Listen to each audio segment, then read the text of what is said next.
With the warmer weather arriving in the MOV, road construction projects are getting ready to ramp up over the next few months. West Virginia Department of Transportation District 3 Manager Michael Daly says when approaching work zones to keep an eye on the signs. He mentions as well to slow down below the posted speed limit is ideal for the safety of everyone. This construction season, Daly says one of the big things that they are working on is pothole repair.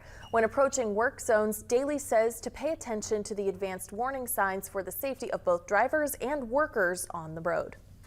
For highways as well as construction workers, anybody working in any work zone, we just need to make sure that we pay attention and the traveling public pays attention to the advanced warning signs, advanced notice signs for the traffic control, that they are coming up on a work zone and how it's followed.